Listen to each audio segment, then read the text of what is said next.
السلام علیکم ورحمۃ اللہ وبرکاتہ۔ بہت ہی پیاری حدیث پاک ہے۔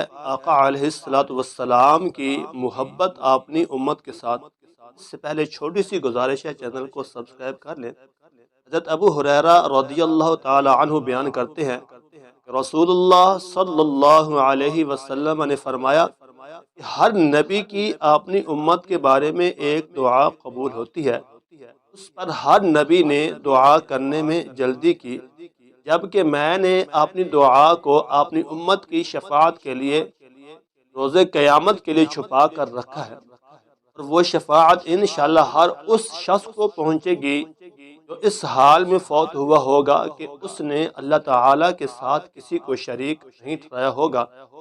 یہ حدیث پاک مسلم شریف اور بخاری شریف کی حدیث پاک ہے۔